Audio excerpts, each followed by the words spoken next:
దాడి ప్రతిదాడులతో అట్టుడుకుతున్న Iran, Israel దేశాల నుంచి భారత పౌరులు తరలింపు కొనసాగుతోంది.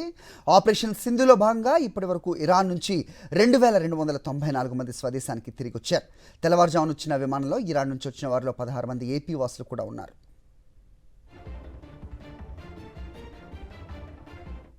రైట్, ఒకసారి ఇరాన్ ఇజ్రాయెల్ వార్ అప్డేట్స్, అలాగే భారతీయుని తిరిగి సింధు ఆపరేషన్ ద్వారా తెస్తున్న వైనం, వీటన్నిటిపై అప్డేట్స్ మా కరెస్పాండెంట్ వెంకటేష్ అడిగి తెలుసుకుందాం. వెంకటేష్, చెప్పండి. సో ఆంధ్ర పౌరులు కూడా కొంతమంది ఈరోజు రిటర్న్ వచ్చిన నేపథ్యం కూడా చూస్తున్నాం. సో మొత్తానికి ఈ ఉద్రిక్తతలు తగ్గేలా కనపడట్లేదు.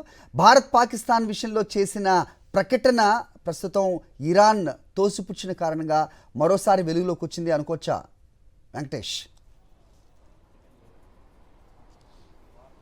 ఇరాన్ ఇజ్రాయెల్ వార్ నేపథ్యంలో అక్కడ ఉన్నటువంటి భారతీయులను వేగంగా స్వదేశానికి తరలిస్తున్నారు. దాదాపు 2000 మందికి పైచిలుగా ఇటు విద్యార్థులు, అక్కడ ఉన్నటువంటి భారత పౌరులందరినీ కూడా తిరిగి న్యూఢిల్లీకి తీసుకొచ్చారు. ఎక్కువ మంది కాశ్మీర్కు సంబంధించిన వారు ఉన్నారు. సో ఈ రోజు కొంతమంది ఆంధ్రప్రదేశ్ చెందిన వారు కూడా ఆ విమానాల్లో ఢిల్లీ చేరుకున్నారు.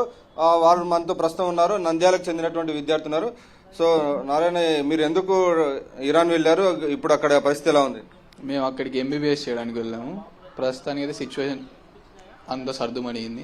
లైక్ యుద్ధం అయితే ఏం జరగలేదు, ఎందుకంటే సీజ్ ఫైర్ అనౌన్స్ చేశారు కాబట్టి. మీరు ఏ ప్రాంతంలో ఉన్నారు?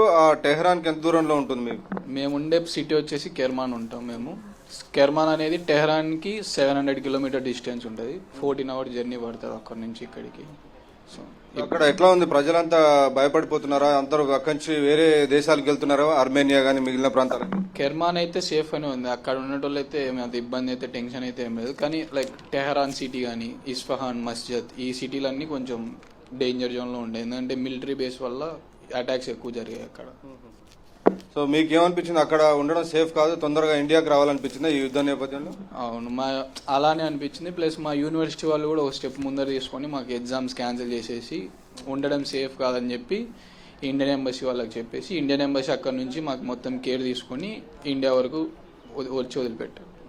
ఏ కోర్స్ అవుతున్నావు? ఎన్నో ఇయర్ మీరు? ప్రజెంట్ ఎట్లా ఉంది సిచ్యువేషన్ ఇప్పుడు? నేను 2nd year చదువుతున్నాను అక్కడ.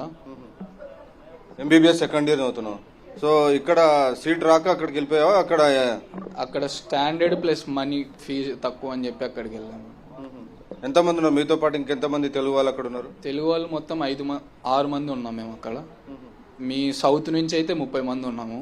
కేరళ వాళ్ళు, తమిళనాడు, మొత్తం ఆంధ్రప్రదేశ్ ముగ్గురం కలిసి 30 మంది ఉన్నాము. మిగతా వాళ్ళంతా కాశ్మీర్ నార్త్ సైడ్. మామూలు రోజుల్లో ఇరాన్ ప్రజలంతా మీతో బాగానే ఉంటారా? చదువు అంతా ఎట్లా ఉంటుంది అక్కడ?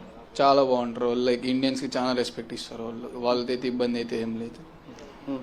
సో మళ్ళీ కాల్పుల విరమణ చేశారు కాబట్టి మళ్ళీ వెళ్ళడానికి ఇంట్రెస్ట్ ఉంటుందా మీకు?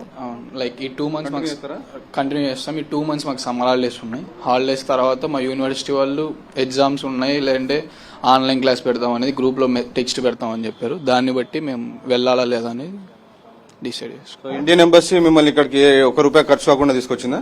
మేమైతే ఏం పే చేయలేదు, మొత్తం వాళ్ళే ఖర్చు మొత్తం వాళ్ళది. ఇక్కడ నుంచి వెళ్ళేందుకు?